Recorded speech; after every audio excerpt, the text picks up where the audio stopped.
Hello there, how are you? I'm Lirin Haddock and welcome to another episode of the free game Retrospective. And this week we're looking at a game developed by Blue Manchu and published by Humble Bundle. Released free on Epic Games in August 2021. Time to prepare the airlock, scavenge materials, and be a Void Bastard. Void Bastards. All you gotta do is get past the bastard. Is a first-person roguelike set in the future where you are a series of rehydrated prisoners. Yup, you die, that's it, on to the next character. Starting off with the beautiful cel-shaded and comic book art style to the fantastic audio and voice work, you'll definitely enjoy diving into this very pretty game. And if you could like, comment, share and subscribe, it's a great help for the channel and it keeps me doing what I'm doing.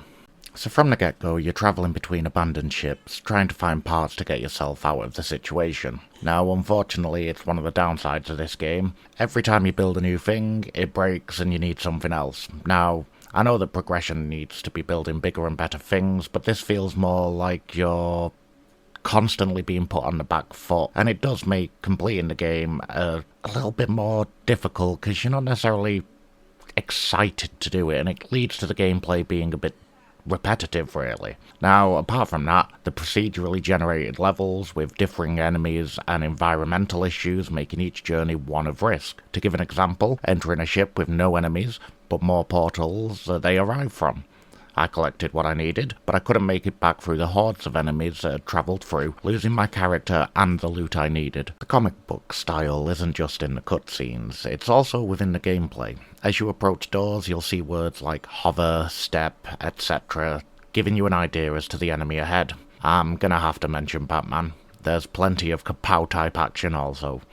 You'll create new weapons and upgrade your existing weapons to be deadlier as the game continues, and that's where the difficulty of the game comes in. Do you try and visit every single ship to ensure you are upgraded to the 9s before you complete the next part of the story? Or do you skip forward and not risk it to get what you need? With a great collection of weapons and tools to build and use, from a pistol all the way up to a cluster flak and a kitten bot, you'll upgrade and build new items with things you may not expect. Who knew I needed a distended testicle to build a weapon? With that and the plethora of mutated citizens you'll face, it does make each journey a different affair.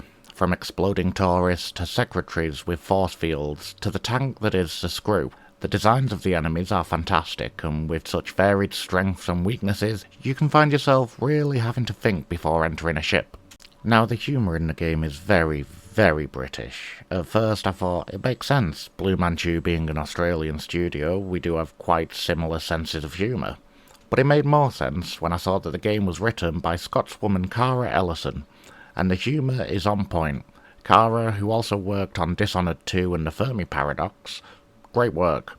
The youths clearly being just chavs, their scattered dialogue I've actually heard while out and about on the streets of the UK. Your character you don't have any control in the creation of, no setting your stats or boons. You're a rehydrated convict.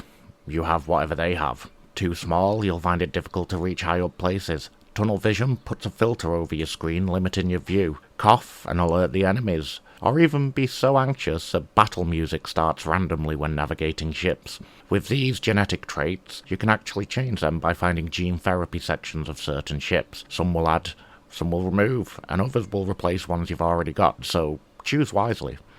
Controller support is native and my controller works fine. Aiming can be a bit of a bitch, but that's often the way with a lot of games. Now, this may turn into a mini tangent tank, a babble bowl so to speak. I used to not really have an opinion on controllers, especially as I generally use keyboard and mouse, but following surgery I had 5 years ago this year, I find it difficult to sit at my desk for any prolonged period of time. Using mouse and keyboard shortens this time dramatically due to the pain I get. Now, a controller allows me to sit further back, to recline, even lie down if needed, and I absolutely adore controller support.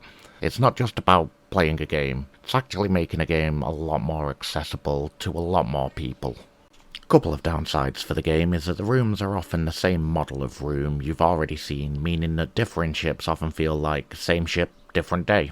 The one I'm shocked to say for this game, because it seems like it was made for it, it has no mod support. I mean, a game like this would be improved infinitely with mod support. Maybe if we did, we would be talking about this game in a different light, or at least it would be more remembered. At $23.99 on Epic or $24.99 on Steam and Humble Bundle, although getting it from Humble Bundle gives you the added feel-good factor of how Humble Bundle works, it's a really enjoyable playthrough.